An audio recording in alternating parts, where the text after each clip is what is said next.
Good morning students, welcome to online classes. हम बात कर रहे हैं फोटोसिंथेसिस इन हायर प्लांट्स की।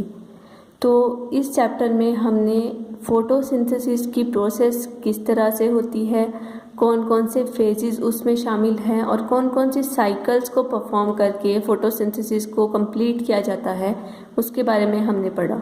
इसके अलावा हमने फोटोसिंथेसिस से ही रिलेटेड कुछ प्लांट्स में अडेप्टेशंस हैं उसके बारे में भी स्टडी किया, जैसे C4 प्लांट्स हैं और कैम प्लांट्स हैं, किस तरह से वो अपने आप को मॉडिफाई करते हैं, अडेप्ट करते हैं, उसके बारे में हमने डिस्कस किया।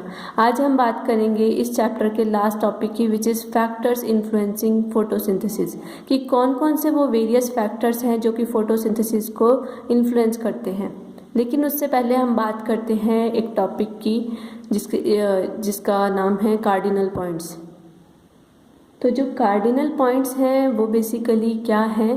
कार्डिनल किसी भी फिजियोलॉजिकल प्रोसेस को परफॉर्म करने के लिए वेरियस फैक्टर्स रिस्पॉन्सिबल होते हैं, लेकिन जो वो फैक्टर्स होते हैं वो तीन प्रिंसिपल वैल्यूज़ उसकी प्रेजेंट होती हैं।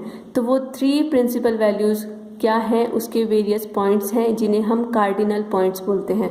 फॉर एग्जांपल यहाँ पे हम एग्जांपल लेते हैं टेम्परेचर का। तो जो टेम्परेचर है उसकी 3 पॉइंट्स हो सकते हैं, उसकी 3 कार्डिनल वैल्यूज़ हो सकती हैं, फैक्टर्स हो सकते हैं। First is minimum, then optimum, then maximum. अब टेम्परेचर की मिनिमम फैक्टर क्या है? ये वो फैक्टर है जिससे नीचे अगर टेम्परेचर हो जाए तो प्रोसेस प्रोसीड नहीं करेगी। ऑप्टिमम वैल्यू या ऑप्टिमम फैक्टर वो पॉइंट है जहाँ पर जो प्रोसेस है वो अपनी हायर यील्ड प्रोवाइड करती है। अगर टेम्परेचर ऑप्टिमम है तो कोई भी प्रोसेस है वो इजीली हो जाएगी।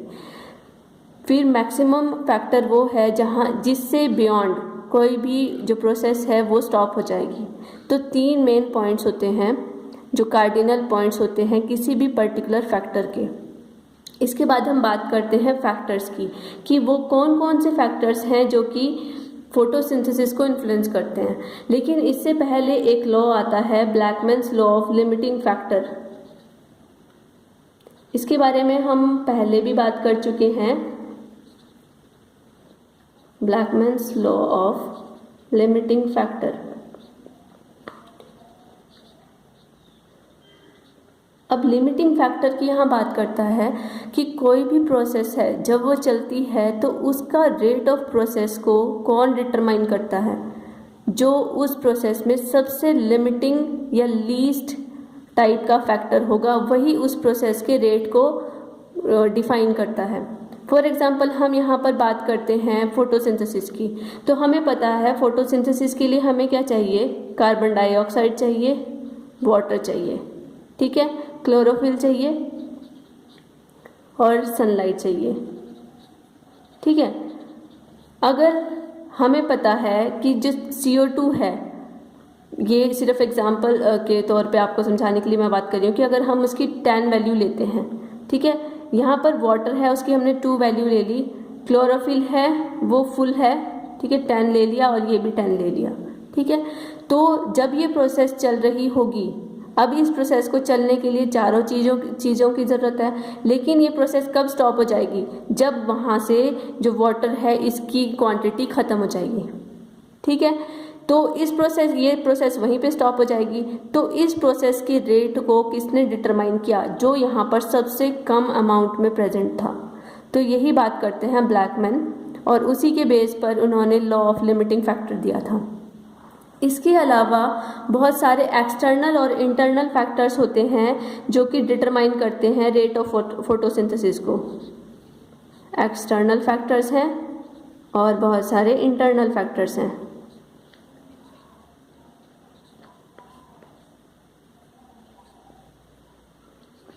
ठीक है। अब जो वेरियस एक्सटर्नल फैक्टर्स हैं उसमें हमारे पास आते हैं light, carbon dioxide, water, temperature and oxygen. अब जो लाइट है, लाइट एक बहुत ही इम्पॉर्टेंट फैक्टर है जो कि फोटोसिंथेसिस को इन्फ्लुएंस कर सकता है।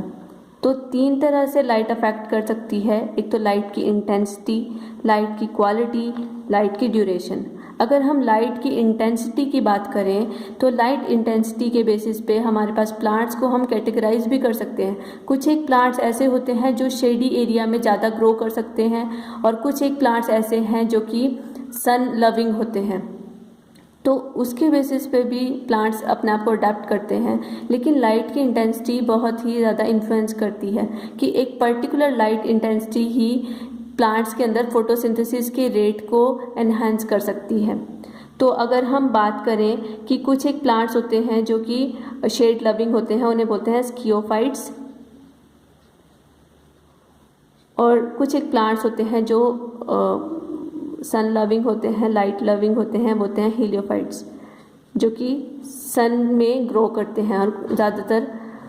और कुछ एक प्लांट्स जो शेडी एरिया में ग्रो करते हैं उन्हें बोलते हैं स्कियोफाइट्स। अगर हम लाइट की क्वालिटी की बात करें तो यहाँ हम बात करते हैं इसकी वेवलेंथ की, कि किस तरह की वेवलेंथ में सबसे ज़्यादा फोटोसिंथेसिस होती है। हमने एक्शन स्पेक्ट्रम भी पढ़ा और एब्जॉर्प्शन स्पेक्ट्रम भी पढ़ा, तो वहाँ से हमें आइडिया मिल जाता है कि जो ब्लू और रेड वेवलेंथ की लाइट होती है, यहाँ पर जो मैक्सिमम रेट होता है फोटोसिंथेसिस का वो होता है। इसके अलावा जो ग्रीन लाइट होती है वहाँ पर सबसे ज़्यादा जो फोटोसिंथेसिस को अफेक्ट करने वाली ग्रीन लाइट होती है। अगर हम ड्यूरेशन की बात करें तो नॉर्मली जो प्लांट्स हैं उन्हें 10 to 12 आवर्स चाहिए होते हैं लाइट में ग्रो करने के लिए। तो अगर 10 to 12 आवर्स की लाइट प्रोवाइड की जाए तो फोटोसिंथेसिस का रेट इंक्रीज होता है। मतलब जो यील्ड है हमारे पास फोटोसिंथेसिस की, वो एक अच्छी यील्ड हमें मिलती है। Second factor is carbon dioxide. अगर कार्बन डाइऑक्साइड का जो अमाउंट है वो लो है, वैसे हमें पता है कि हमारे एटमॉस्फेयर में कितनी CO2 प्रेजेंट होती है, तो 0.032% CO2 हमारे एटमॉस्फेयर में प्रेजेंट होती है। तो अगर लेकिन फिर भी इतनी एनफ होती है प्लांट्स इसको यूज़ कर सकें इसके लिए, तो अगर जो कार्बन डाइऑक्साइड है इसकी क्वांटिटी लो है तो एक तरह से ये लिमिटिंग फैक्टर बन जाती है।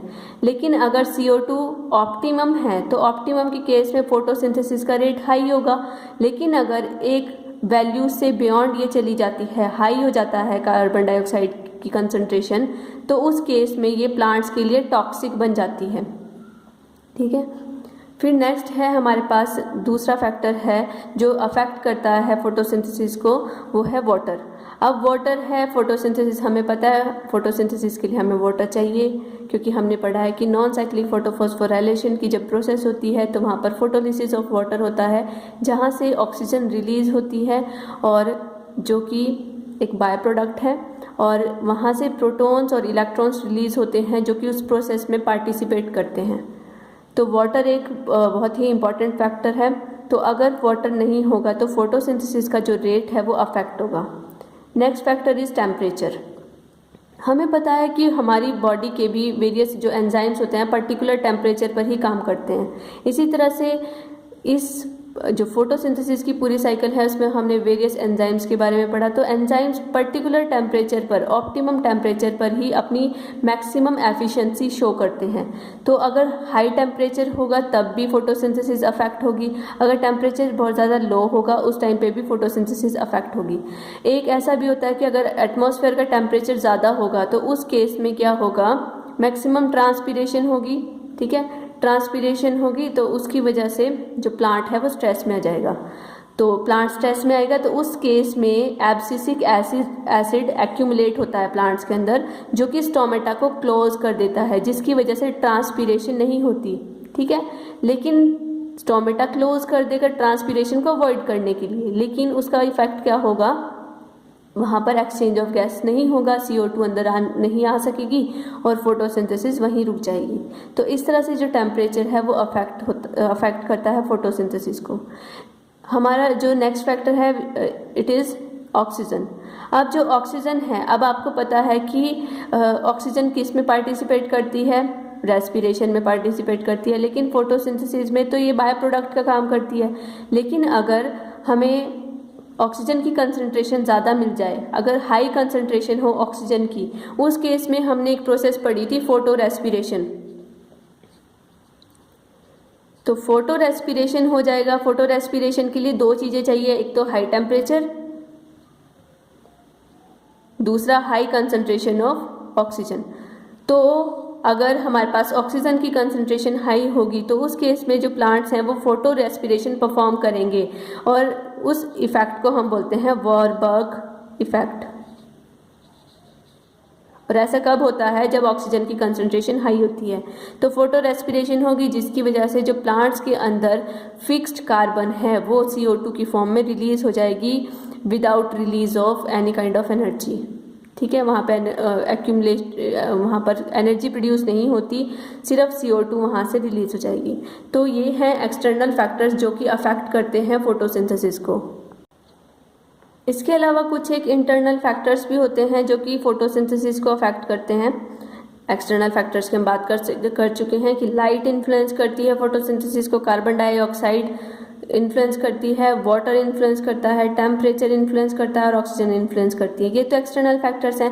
अब कुछ प्लांट्स के अंदर कुछ ना कुछ चेंजेस भी आ सकते हैं या कुछ उसके स्ट्रक्चर्स में भी अल्टरेशन हो सकती है जिसकी वजह से फोटोसिंथेसिस अफेक्ट होती है। एक तो उसके क्लोरोफिल का कंटेंट फोटोसिंथेसिस को अफेक्ट करता है कि अगर क्लोरोफिल का जो कंटेंट है वो कम है, अब जिन लीव्स के अंदर क्लोरोप्लास्ट कम होगा उस केस में क्लोरोफिल कम होगा। ठीक है, तो फोटोसिंथेसिस कम होगी। दूसरा, नंबर ऑफ स्टोमेटा, अगर नंबर ऑफ स्टोमेटा कम है तो एक्सचेंज ऑफ गैसेस कम होगा, मतलब CO2 कम एंटर करेगी तो फोटोसिंथेसिस का रेट उससे अफेक्ट होगा। एक है प्रोटोप्लाज्मिक फैक्टर्स। यहाँ पर प्रोटोप्लाज्मा के अंदर कुछ एक अननोन फैक्टर्स होते हैं जो फोटोसिंथेसिस को अफेक्ट करते हैं।